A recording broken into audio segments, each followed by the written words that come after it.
Section 8 side deals. Can we landlords do them or not? And if not, then how are we supposed to get enough rent money out of people? In this video, I am going to go where no other landlord dares to go, and I am going to get to the nitty-gritty about side deals. So let's reel up the intro and let's get started.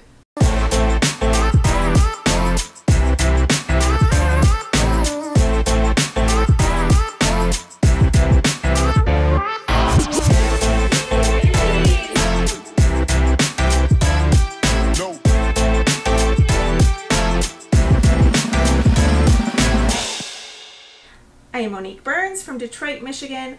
I started back in 2007 with my own rental properties. In 2008, my first tenant moved in who has Section 8, and she is still there, I am happy to report. And I have been working with 100, 200, I don't even know anymore, people that have Section 8. In 2015, we started our own property management business. We buy houses in Detroit, we renovate them ourselves, and then we sell the properties to investors all over the country and all over the world who enjoy a really good 9 to 15% return on investment. We've been tracking it, and they don't even have to buy the house themselves. We've already chosen the neighborhood, the tenant, the house, everything. I interrupt this programming. I forgot to say something very important. Right now, we are selling between 1 and 2 houses a month, and our waiting list is filling up. Check the information section below of how to get on our exclusive buyers list. My husband and I also provide consulting for people that want to buy the houses themselves. We'll go out and we will give it an investor inspection, and I help place tenants and all kinds of things. Be sure you check out my website for details on our consulting. So in this video, we're going to talk about side deals. So you might be questioning, if you're a little bit new to Section 8, I've made a whole playlist. I suggest you start with Section 8 for Dummies, and then you go to what is Section 8 really? And I am going to talk about side deals in Section 8. So what exactly even is a side deal? It's pretty much like a dirty, scary word, and you do not ever want your name associated with a side deal. They're illegal. Can you explain what you're doing in this photo? That's not me. That's not you? Nope. And what a side deal is you the landlord, charging the tenant more rent money than what is in your HAP contract. What's a HAP contract? I'm in the process of making a video on all the paperwork that you have to do when you have Section 8 tenants. It's not that bad, really. It's all pretty self-explanatory, but be sure that you are subscribed so that you get a notification when that video comes out, so you have a better understanding of how Section 8 works. Not to bombard you with all my videos, but I did make one on the pros and cons of Section 8. So a side deal means you charge extra rent. So the tenant comes to you and they say, my voucher says I can have an $800 a month house, and you say, well, I want $1,000. And so the tenant says, that's fine, I've got this boyfriend, or I do hair, or whatever their situation is, and I can pay you that extra $200. It's really no problem.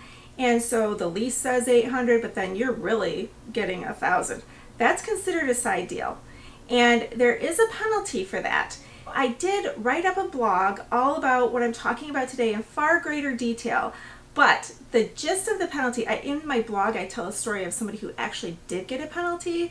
So what the HUD laws say is that the penalty is that the landlord has to pay 3 times the amount of the claim. Oh, it doesn't stop there. Not only do they have to pay 3 times the amount of the claim of like that extra $200, they also get a fine on top of it that is between $5,500 and $11,000.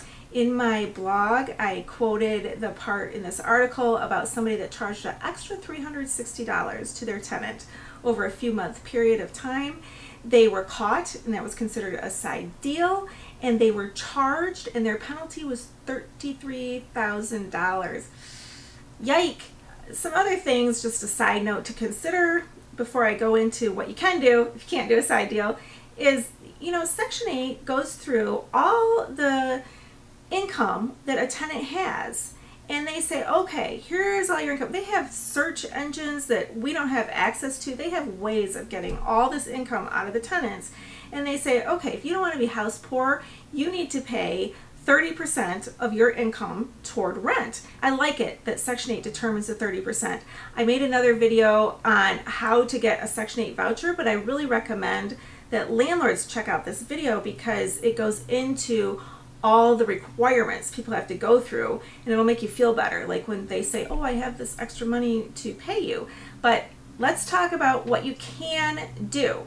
This is how I learned this. So I am on my local RIA board, Real Estate Investors Association. I'm at RIA of Oakland, as in Oakland County, Michigan, not Oakland, California. It was my turn to invite guests to speak to our local landlords. Now, if you're not involved in RIA, I highly recommend it. You can learn so much. So I did what serves me because I have so many Section 8 tenants being in Detroit, you know, so I called all these different Section 8 directors and I got this huge panel of them. I was really surprised how many showed up. Turns out it's really hard for them to find landlords who can pass an inspection, will follow the rules, that have safe housing. So they were very excited to come, hoping that they could promote Section 8.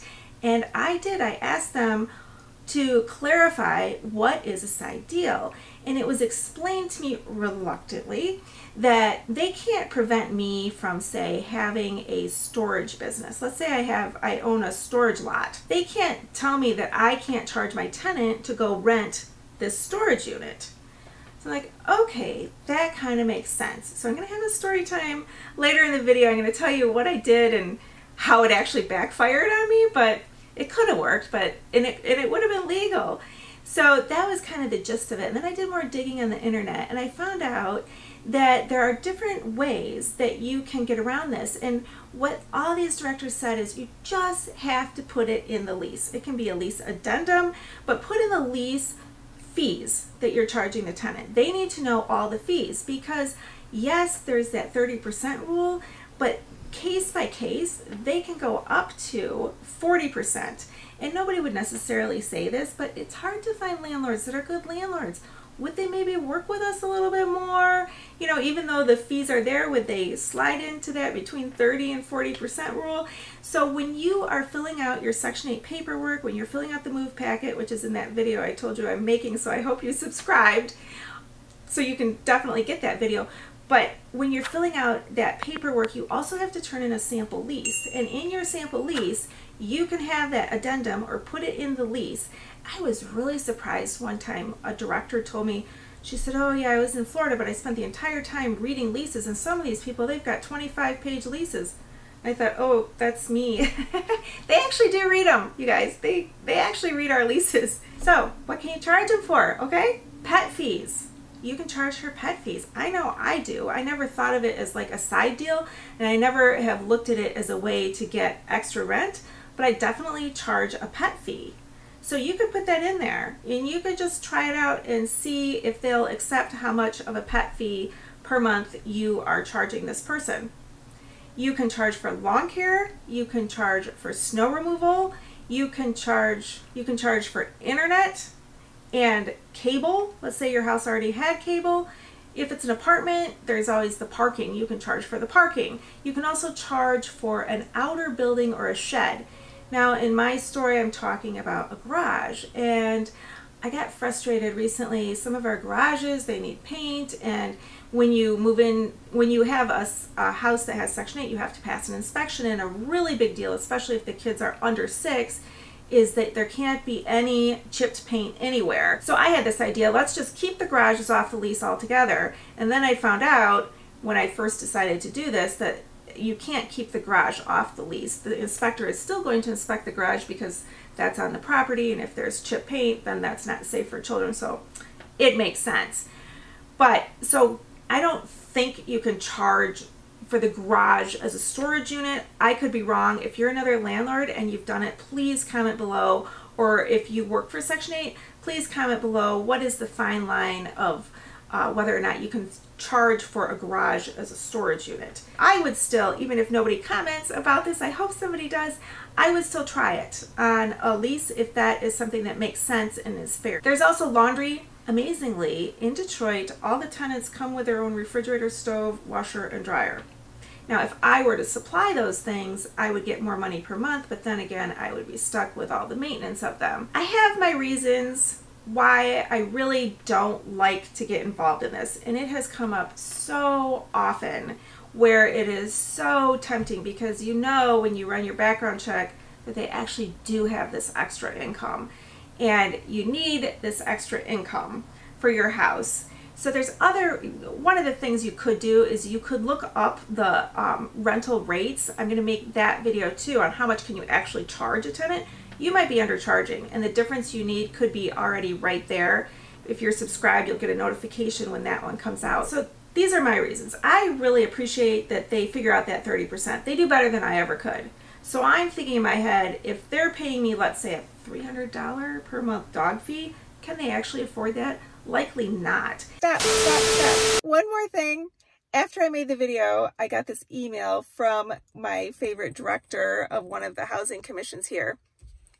And he said to me, I posed him this question. I said, okay, I really want a lot more rent than what I'm getting. So what if I did a $300 pet fee per month? What would you do? And would you use that 30 to 40% wiggle room to allow the tenant to pay that $300 a month? And his response to me was, okay, don't laugh. His response to me was, LOL, I don't know what tenants have that kind of extra money lying around. And we would talk to you about it. And he said, if you are playing the gray area that aggressively, you are sus. That's a new word for me. It's Gen X for suspect or suspicious. So don't be sus and play the gray area that hard. Don't be suspicious. Don't be suspicious. And then I want to know, where did that extra income come from? So let's say it's a boyfriend living with them and he makes a great income and they don't want to put him on their voucher, which I understand. Then they lose their voucher and they don't actually know how certain he is. I don't know how certain he is either.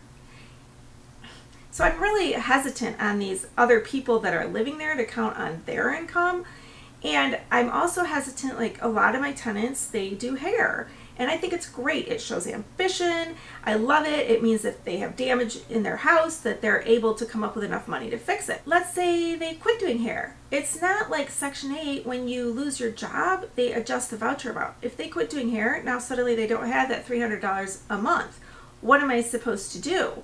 Or what if it's something actually pretty egregious and you look at it and you're thinking, a search engine will find this eventually, and then the search engines that they have at the public housing agencies will find these things.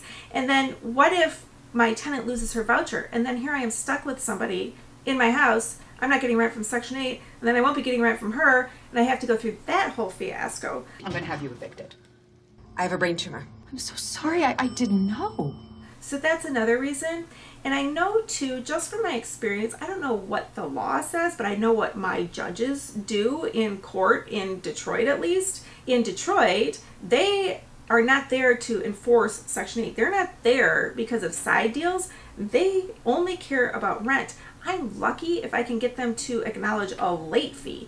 And then the judges pick their own late fee, which in Detroit happens to be $35. It's like they all got together and said, let's make our own law. The late fee is $35.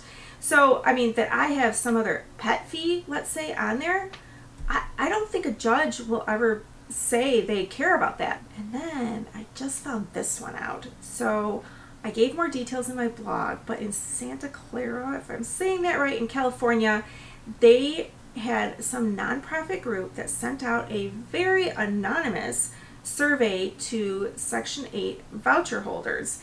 And they asked them a few different questions, and it was basically about side deals. But it wasn't just the tenants that were getting side deals. It was, who did you call to rent a house that offered that they would do a side deal with you? So that thing in Santa Clara, they were anonymously, these tenants that did all this anonymous, they were awarding them between $1,650 to $3,300 to rat on their landlords. So I told you I'd tell you my story, and she had a family, and we rented her the house for $800 a month, and it was great. We watched her kids grow up. My husband was there doing maintenance, so he saw them going from little kids to grown up, and then the grown up kids started having kids. Well, what happens when you have a tenant that long that starts with a family is they are no longer qualified for a 3-bedroom house, and so the voucher amount goes down, down, down. And Section 8 said, yeah, we will pay up to $600. And we're like, oh my gosh, this is an $800 a month house. And by this time, she practically feels like family. This is my own investment property, so I made decisions that were probably, let's be honest, I made decisions that were emotional instead of financial. I don't do that in my property management. No way. But when it was my own property, that's another good reason to get a property manager, because you protect yourself from yourself of trying to be way too generous and then getting yourself in trouble like I kind of did. So I had this brilliant idea, and I knew that I could charge for like an outer building, and this was a detached garage. So I'm thinking, okay, the garage is going to be the storage unit. And in this amount of time, my tenant ended up disabled. And so I was in contact quite a bit with her daughters because there was a struggle understanding the rental amount and did she pay or didn't she pay? And so I was working with her daughters and her son to collect the rent. And I said to them, look, I can't have her living here anymore because we cannot afford to have this house and pay the taxes and insurance and all that for only $600 a month. It is not going to work. So how about you lease out this garage and we'll put it in a contract and you rent the garage for $200 a month from me. Perfectly legal, right? I'm not even dealing with the tenant. Seems like a good idea.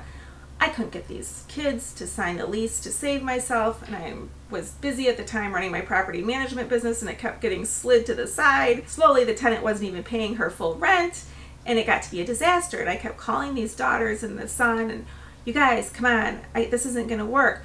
I finally had to go to court over this. It was so sad. I saw the tenant, I was so happy to see her, and I'm like, but I'm taking her to court. And her son was there, and her son said to the judge, she's doing a side deal with this garage. Luckily, the judge didn't care about side deals. All she cared about was the $600 a month, and I had a separate lease ledger that was just for that $600 a month. So the judge ruled in my favor, but we did end up having to get a bailiff, and it turned out that garage was packed. So they really should have paid for that rental of that garage for how many dumpsters it took us to clean out that whole house after a decade of being the best landlords to them.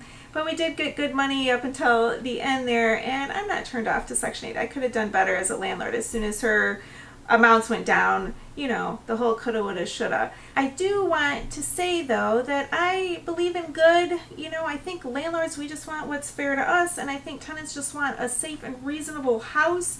And I think the Section 8 caseworkers, they just want good landlords. So we all just need to get along and be upfront and do things the right way. So thank you so much for watching. Be sure you check out my whole playlist, Secrets of Section 8 Revealed, and check out Investing in Detroit if that is something you're interested in. I've got videos about that. Here's my most recent upload, and this is how you can subscribe.